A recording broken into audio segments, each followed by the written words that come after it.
some strippers had sex with The Weeknd. Yeah, it's not weird. Yeah, no, why would that? That's great. But, good for him. I always hear stories, and it was so funny because I remember this one girl came in, and she was just she's really cool, and we got along, and I asked her, like, what'd you do last night? She's like, I was hanging out with The Weeknd.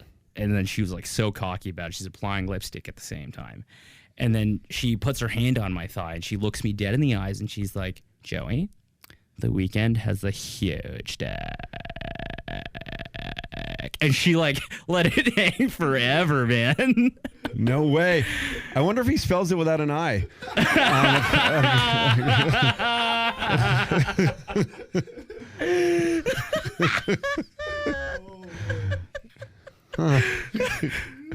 The Todd Shapiro Show, SiriusXM 168. I've heard some real good things about our next guest, and I don't know much about him. It's the truth. I'm just being deadpan honest, bro. But he does stuff at the Corner Comedy Club. Open mic last night. He was there, and he's born in 1991. Welcome, Joey Harlem.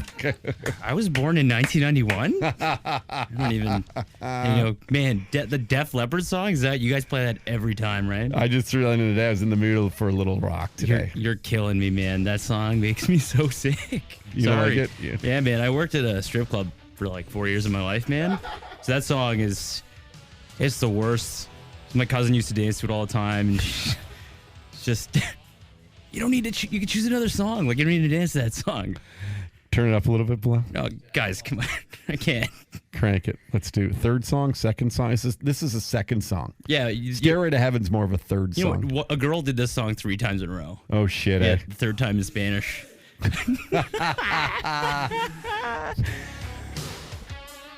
Oh, God. Crank it. You can't, guys, you're killing me. Did you do, were you a DJ at a strip I was a club? DJ, man. You got to bring out your cousin. I did 4 Let's go.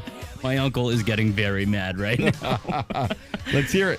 Let's hear your DJ. Let's hear you want bring to out get my a girl. DJ? Okay, all right. Coming your way, ladies and gentlemen, tonight, right here at Fillmore's, for one night only, it's time for Crystal. Well, I would. Oh, wait, I got one of those. Do you? Yeah, I got one I of always those. want. Can I? Oh, wait. Oh yeah. Can I do Can we do? Here we go. Can we do it again? Yeah. All right, ladies and gentlemen, coming your way from CNN, it's Wolf Blitzer. Oh yeah. Oh yeah. That's when he whips his dog out for sure. And then he goes, Yeah, boy. Wolf Blitzer. Turn off the music. Oh, shit, dude. That's fucking... So you worked at Fillmore's. Yeah, I worked at Fillmore's. I worked at For Your Eyes Only and House of Lancaster. Who's got the best ladies? Oh, man. Okay, it'll probably have to be For Your Eyes Only. Sorry, Yeah. Fillmore's. But Fillmore's has the heart. Let me tell you, man. Those girls, they're there for you emotionally. That's something you just can't find. How'd you get that gig? How'd you get these gigs? How do you go and apply at a strip joint to be their DJ? It was such a weird thing. Just like any comedian who is trying to find work, you never know where it's going to come. It came out of nowhere. I remember one time I was working at Those girls apparently didn't either. Oh, yeah. Don't listen to them, Crystal. Your mother still loves you. No, I had I was working at a paintball field at the time. I was a referee. I was getting shot at You're by a paintball referee. Yeah, you're the best guy I've ever met in my life. I'm not even gonna say that they were kind of a paintball referee too after a night of lap dancing. But you never know when you're gonna get shot. Yeah, but anyway, it's the worst. So that's Chris. So you're a paintball. I love you, Joey Harlem. You're a paintball referee. That's the dumbest thing I've ever heard. Isn't it? It's the worst. Yeah, how do you? Because it's not like you can avoid a hockey puck once in a while. You know the positioning, but these guys they're amateurs. They're not pros. Oh yeah, man. This is the line. You're taking a lot of hits. You're in the line of fire and trying to make sure everybody's safe while not getting bagged by. It's the worst, man. You probably put yourself more at risk than many of our Canadian military. Absolutely. I've got a million Purple Hearts under my balls for sure, right there. But it was really funny because one day during the game I would always just make fun of people and scream at them, and they were little kids, they didn't care. And one day this guy came up to me, he's huge, he's got like thousands of dollars worth of gear. You know, those guys who like have their own equipment. Like those, they're into it. We call them Game 7ers. Game 7ers? Yeah, guys who take everything like it's Game 7. You know when Game 7 you put everything on the line? You should hear these guys order coffee. When they order coffee at like McDonald's or Tim Hortons, they're like, can I get a large coffee, 2 Mike, 1 Sierra? I repeat 2 mic 1 Sierra. It's crazy, man. But this guy comes up to me, rips off his mask, and he throws his gun on the ground, and he's like, "Hey, man, you're a really funny guy. You want to like, try? I own a club. You want to try your voice out on a mic?" I'm like, "Yeah, sure. What kind of?" I'm not like, I don't spin music or anything. I was like, "No, it's a strip club. Don't worry about it. Music's the last thing you got to worry about." And then a week later, I'm getting an interview at like at 11 at night. This guy who was a DJ at the time is wearing sandals and a bright orange shirt, and he's a DJ at this club. He's interviewing me about. He's like, "Oh, you ever been to a strip club before?" I'm like, "No, this is my first time." And then a week later, after that, I was working. They gave me the graveyard shifts on Sundays. Wow. So that would go from when to when? That would be I had to be there at 3:30 in the afternoon, all the way until 2:35. And what are the quality of women on a Sunday afternoon and a Sunday night? Like is that considered the worst time for a strip joint? You would think that, but it depends on your taste. Because the thing is, it's all about these.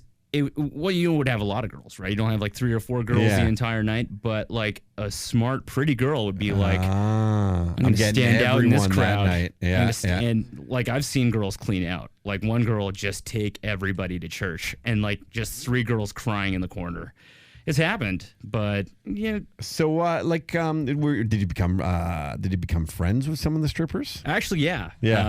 What I didn't want to do is I didn't want that to bleed into my like normal day-to-day life, but then it ended up bleeding into my day-to-day life. Did you date any? No. I fell in love with a waitress. That was it. Okay. That was the one. Are you time. still with her? No. All right. Hate you. I'm kidding. No, I don't. So the like I banged out a stripper in the day.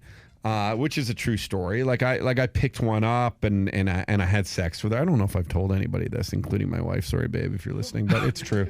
Now you know. Yeah, you know. And no, she knows that. And I actually picked her up. Like it was amazing. Like she was giving me a lap dance, and I was just like, "You're cute. We should hang out sometime." And she came back after the lap dance, and she asked me for another $20 bill, and I'm like, "Oh, did I ripped her off?" And then I made it by accident. Then I made a joke, and I said, "Are we going to do like?" I'm like, "Let me make it up to you. We'll go out." And she wrote her name on a cigarette pack. Oh God, was it Demorier? It was. It was. And then we met. I'll never forget. I was so young. Joey Harlem. How old were you, man? I was like 21. And how old are you now? I'm 25. Okay, so but I'm 43 at this date. This going back like this is before fucking base. Like your cell phone was the size of Zach Morris's and Saved by the Bell. Yeah. Like this was a long time ago. And then anyway, so we go and I'll never forget. We went and played pool, billiards. Where you hit the white ball and you put Bilal. Do you know the sport? Have you seen this? Yeah, billiards. I'm familiar with pool. Okay, I wasn't sure. You didn't. I mean, earlier you didn't know what we were talking about. Can you be more specific? It's a 2-hour show. Yeah, no, we were talking about there's a reference you didn't get in today's program about a sport about anyway, I forget what we'll have to listen back. All right. So anyway, long story short, we're playing pool. And I was so distracted by her 1991 boob job, which wasn't a perfected boob job yet. Yeah, it wasn't. The 90s was a transitional period. It wasn't in the greatest of boob jobs. Known fact. And I remember trying to play pool and trying to focus. I'm not a good pool player to begin with. And because one was a little bigger than the other, and they just looked hard. They actually, now boob jobs are fantastic. In the day, they looked hard. Like it looked like someone was putting some polyfill in there mixed with cement. They all look like they were ready to go all the time. They're just ready. So anyway, and the next thing I knew though, because it wasn't like boob jobs in 1991, they weren't popular. Like it wasn't like. Now it's just whatever, great. You can't even tell. Nobody's asking those kinds of questions anymore. Nobody's asking. They don't care. In those days, so I'm distracted. And at one point I look up and I always wear a hat, even in the day, and I had it peeked over my eye, so only I thought I could see. And literally, like everyone in the pool hall was just staring at this chick's tits. Everyone. And I'm like, oh my God. I'm like, I didn't want to be noticed dating a stripper at the time because I deemed it as not a great thing. Oh yeah, nothing wrong with it, by the way. But it's like there's in those days there was no hiding the fact that if you were with a stripper, you're with a stripper. Mm-hmm. And then as I left, one of the guys at the pool hall, he says, hey, I had her a couple of weeks ago. Oh God. And that's what I said. He goes, I'm just fucking with you, but I got you. And I think that was all because of like maybe at that time the boobs gave it away. But so you never had sorry, I just felt like sharing the story. You never had that experience with dating a lady who danced. No, I couldn't. I think I told myself when I started, because I was a pretty like good Catholic boy at the time. Like I wasn't like too crazy on drugs or anything like that. So when I started working there, I told myself, okay, whatever. You were going to start drinking anyways. Just don't get any other drugs. This could have been a long time ago, like 4 or 5 years ago. Yeah, this was 2010. Wow. So you were recent, like, I mean, that's like 20 years after my story. So and I don't go to strip joints anymore. I'm happily married and stuff. Are they still awesome? I don't know, man. That's so funny to me. I don't know why. I'm still paying off an OSAP loan for all my lap dances in 1990. Man, lucky you. Yeah. Wow, OSAP paid for them. It was the most expensive lap dance ever. The interest on these lap dances. Did you fall asleep on him? All right, on the girls in a lap dance? No, I would That's an explosion in your pants for the listeners who aren't here. Blow out. Oh wow! During a lap, or I could blow. I had a lot. Those were the days. Wow. I was a real sensitive cat. I was super sensitive. You don't come off like you have feelings. Yeah. No, I cared. So, but you don't seem to be too proud of those days. Yeah, you know what? I'll tell you one thing that it did do. Two things. It taught me how to be a better person, to kind of look at everything differently, because obviously they're hardworking ladies. It's a dirty strip club or whatever. No. Like, yeah, but then people would always say that's disgusting, or these people are disgusting. But then I've had numerous cigarette breaks with these people. These are real people. Like, what's sadder? Either you crying on a stripper's shoulder or a stripper crying on your shoulder? Exactly. Which one would you rather? It's both real life, man. It's a real thing, man. Yeah. And I got attached to these people. I developed friendships with them, and I still talk to a few of them every now and then because they're real. Who's the hottest girl you ever saw in a strip joint? Like, is there just one that was like, my God? Oh, man. Like, that just stands out? One that they all kind of just blend together. Yeah, man. Because the other thing that working at a strip club did was it altered, like, just fucked around with my desensitized sex. you. Yeah, man. It's like eating at a steakhouse every night of your life. It's like you get, and then it's like, okay, you know what? Fuck. It's just so fucked with your head a little bit. Yeah, man. I'm at a point where I can't get off unless there's a cat in the room watching. Like, I don't know if anybody else has ever been in that kind of position. It's messed up, man. How you doing now? I'm doing way better. Okay. I'm not. I guess back then it was weird because you're like an animal. All these feelings are coming into your body. Was there a lot of like, were mind. you just sexually charged all the time by working at strip joints? Yeah, but like I had to like Morpheus it. You know what I mean? Like I had to be really just iced and cool the entire time because they already like the DJs that trained me and all the other DJs that I saw, they were all like more or less really skeezy. Like not all of them. Some of you DJs out there are great, but there are a few of you out there who just need to have a shower. Okay, but the thing is, it's just most radio guys too. Like, yeah, it's not too dissimilar. They're long hours, man. But yeah, it got really. Did you eat at strip joints? You ever eat at a strip joint? You know what? Yeah. Fillmore's had the best guy in the kitchen ever. Oh, he did? Yeah, his name was Wing. Okay. And anybody who remembers during the late 90s to early 2000s, that was Wing.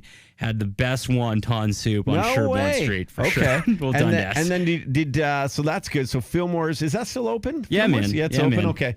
I don't know these things. And then in terms of, and then we're talking, listen, we talk to the world here, by the way, but we're in Toronto, Canada. If you're listening outside of Toronto, which I know we have many listeners who do so, there's some good strip joints here in Toronto. If you ever visit, you can, it's you don't see that on the tourism commercials. Yeah, they should have that huge blinking sign of Fillmore's just Toronto. Explore. It's like great restaurants, CN Tower, check out a sporting event at MLSE, and get a lapper at fucking Fillmore's there. Boom. And eat some chicken wings and wonton soup. Yeah. But anyway, long story short, as my interns are distracting me, which it really angers me because I'm in the middle of a conversation and it's rude. Did anyone ever walk into the strip joint that you're like, oh my God, there's fucking like Justin Trudeau's here? Like, did it ever surprise you to see someone? No. I out of all it, like it never happened. And there was Never. everybody always has these stories of you know, like Gene George Simmons Clooney or somebody walking in there.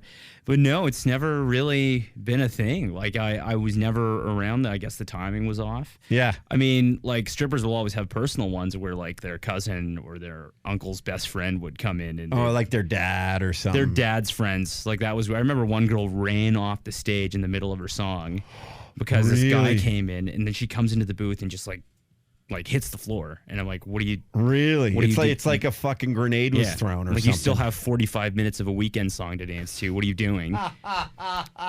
That's how I fucking know your references, man. A Weeknd song at a strip joint would blow my mind. I haven't been. That's in how so they long. did it, though, man. Yeah. That's how those guys got popular. Drake and the Weeknd. They actually they just flush their mixtapes down to strippers, and if they start dancing to them at strip clubs, it's over. Are you serious? Is that a I'm true not- story? I'm not even kidding. I had a copy of the Weeknd's mixtape before almost anybody else did. Some girl came in on a Tuesday night or whatever. I think it was like the second night she'd ever worked, and she gives me the CD, and she's like, "Don't let anybody else dance to this fucking song."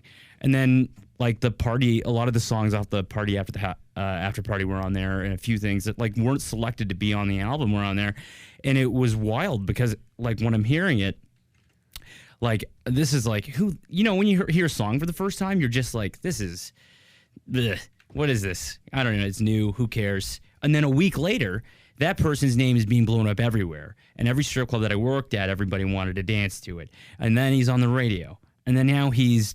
Which song was the first song? The song that went crazy, I think it would have been. Oh my god, I don't even remember them anymore. Do you remember? Like, can you bring up Pull up the Weeknd's first hit. Just do that. like House of Balloons? Anything on that album? No way. So that's crazy. Do you still have that like original CD? No, those girls, they have them in their they have caddies. it. Wow. Cadillacs just hanging out. So that's a smart marketing move. I never thought about that. I'm gonna ask them to dance to the podcast. Because who's you want to dance to Todd Shapiro? Come on. We'll get some more listeners that way. It's just us interviewing each other. And then what song is this? This is a Weeknd House of This is Balloons. just like this That house. was the full mixtape. And this is like old Weeknd. This is Weeknd before he could finish a song. Like, do you remember like I don't know much about the Weeknd other than his hair's fucking dope. some of these songs were like 8 minutes long, but he just couldn't close. Like, they were great songs. He had a wonderful voice, but they just had no solid ending. They would just go on forever. You guys remember this song? Yeah, this song, I remember when one girl danced to this and everybody else heard it, the other girls were like, I want to dance to that song when she's not here. So would this have been in like 2010? Yeah, this would have been 2011 or 2012, somewhere around there. And this in wasn't that like a 3-year radio window. play song? No, not yet. Not yet. Yeah, I think it took a few months after he blew up, and then Wow. his albums Did you ever came see out. him at a strip joint? No, No. but I like know strippers who apparently have done stuff with him. Some strippers had sex with the Weeknd. Yeah, it's not weird. Yeah. No, why For would sure. that? That's great. But Good for him. I always hear stories, and it was so funny because I remember this one girl came in, and she was just she's really cool, and we got along, and I asked her, like, what'd you do last night? She's like, I was hanging out with the Weeknd, and then she was like so cocky about it. She's applying lipstick at the same time, and then she puts her hand on my thigh, and she looks me dead in the eyes, and she's like, Joey, the Weeknd has a huge dick. And she like let it hang forever, man. No way. I wonder if he spells it without an I.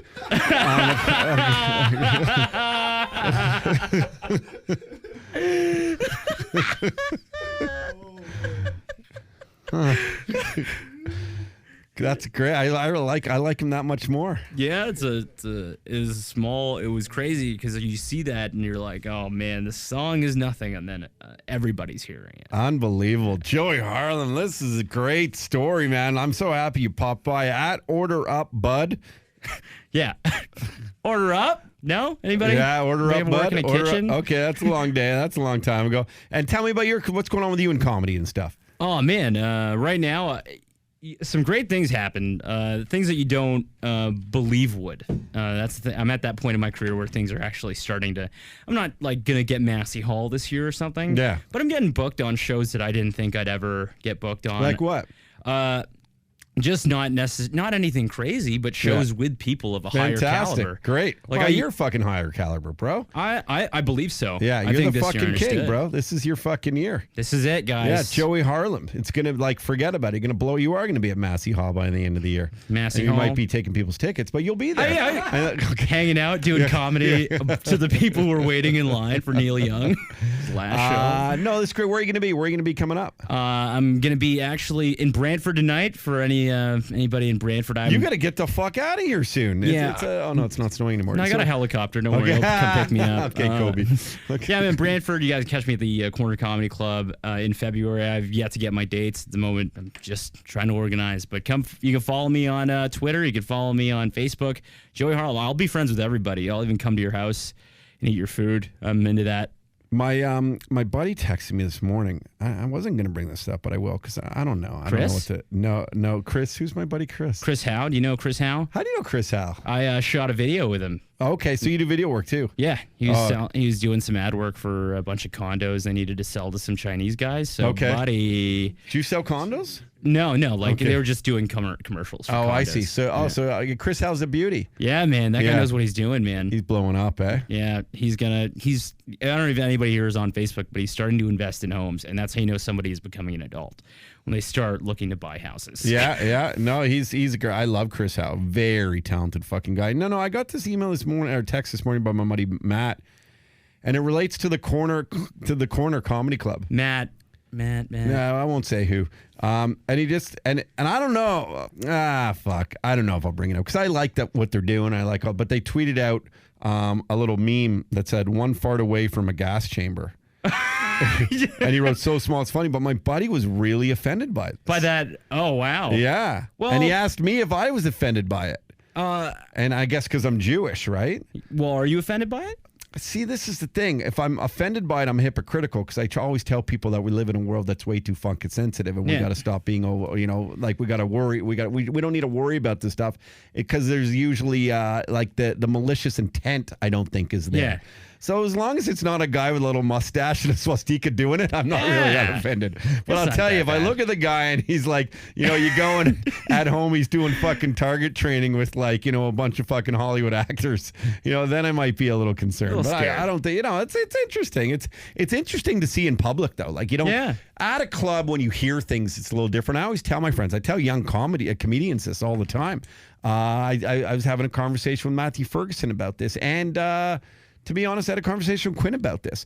They're very graphic, some guys, on Facebook. Absolutely. And I'm like, you know what? One day you're going to want to work with sponsors. You're going to want to do bigger things. And when you start dropping, and I'm an uncensored channel. I can say whatever I want, but I don't say the C word just because I don't. Yeah. And so if you're writing the C word, it just shows there. Like it looks. It's control and discretion. Yeah. Man, it really is. Those words, like the C word is. Listen, obviously it will make people feel, uncomfortable, but and words are like a lot of words have that ability, but I'll tell you, if you place it properly in the right place, it can become the most powerful thing in the opposite direction. 100%, and I agree with you. But it's like in the context they were using it, and Quinn wasn't, but I think Matt, they were whatever they were saying, it was in the context that you would expect it to be, which was sort of in a mean-spirited way. Yeah, for sure. Which wasn't funny. So I'm like, just I don't think it's like the risk reward isn't there. No, but there's no tact in it. You have to be, if you're going to use those words, you have to be very careful and you have to be right. Because there's a lot, I've seen a lot of open mic comics and open mic comedians. And I remember one time at the show, at the corner, the thing about the corner is at the open mic, we can't censor everybody. Okay. There are people who just come up there at the open mic who are just young guns who are trying it out, who have no idea what they should or shouldn't be doing. So they will spout out garbage and we'll have no choice. We can light them and try and get them out, but that's not going to stop that thought from coming out of that guy's mind. Uh-huh. And there was this one dude who saw an old lady in the crowd and then just for whatever reason, just focused on her, tunnel visioned on her, and then eventually ended up calling her a C word and all that stuff. He called her a cunt in front of everybody and all the other comics. Wow. And at that moment, all the other comics just shook their heads and kind of said, "Oh, that's great. Thanks, buddy. Really decked the room. And there was no reason for that joke. It wasn't good. And it wasn't Darren Frost? no, I love Darren. I'm joking. Yeah. He's a pretty funny guy. He can He can do it. He can do it. There are people that can do it. Yeah, there are people who can do it and live. But this guy, it was point. It was absolutely, it was malicious, and it just you just wasn't. sense it, and it makes it uncomfortable. And uncomfortableness is good for a short term, but if it doesn't come back, you got to be able to bring it back up. Yeah, you got to bring it back up. Yeah, you're man. screwed. Don't get into comedy if you're a mean dick. You can doesn't work say that way. whatever you want, but you have to please them. You have to have that. You got to have that. You have to have that return. You got to come back to it, man. It's gotta. So Joey, when are you going to be next at the? Where else? This is just good. Okay, just go follow you. How about that? Yeah, follow me, man, guys. Joe Blokowski on Instagram. My Instagram is really fun. It's nothing political. Wait, what's your real name? Joey Harlem. Okay. My real name? Yeah. Oh man, I'm an illegal immigrant in this country. It's Joseph Aguilar. All right, where are you from? North York, Scarborough area kind of thing. All right. Yeah. But you said you're an illegal immigrant. Yeah. Okay. It just works when I get all confused on stage. If I'm giving away my real name. All right, that's when it works. Well, listen, dude, you got to pop back on the program, all right? Yeah, and find out what other pop rapper is massive dicks. That's a great story. You tell me when, man. I love it. Joey Harlem, good guy. At Order Up Bud, go and get him there and go check out the comedy everywhere in Canada, to be honest. So much going on. And you tour around Canada, too? Actually, just starting to. I just got in with the Crack Me Up comedy. If anybody is following that, Neil Griffin is our agent / promoter, and he's getting us some pretty good gigs. The Greenleaf on Saturday nights in Brampton. If you guys are hanging out there, go check it out. It's one of the hottest shows out there. No way. It's really good, man. It's like when they say a hot show out in Brampton, is that like 80 to 100 people? Like what? That's what it is. It's a pot room that's a house. It's the weirdest thing. It looks like a drug house, and it essentially is, but it's a pot room. I think there was about 50 or 60 people there the last time, but he fills it up with people, and it's a good show. He stacks it with some good acts, man. It's fantastic. A good time. Saturday nights, guys. I'm looking forward to seeing it at Massey Hall one day. That weed stuff gets me all fucked up. No. Thanks, man. That would be funny if they filled up Massey Hall and made that a pot room for one night. That would be hilarious. Just one giant bong that everybody has to share out of. You're like sitting in the upper deck there, and you're like, I can't see the stage. The Todd Shapiro Show. All right, we really appreciate you watching that video. Make sure you check out some more videos. Why not? Let's get caught in the Shapiro Show vortex right here. Or you can subscribe to the channel right here and check out videos at any point, because we're going to give you all the alerts. We do appreciate you being a part of our family. Most families hate each other. Not ours. We love you.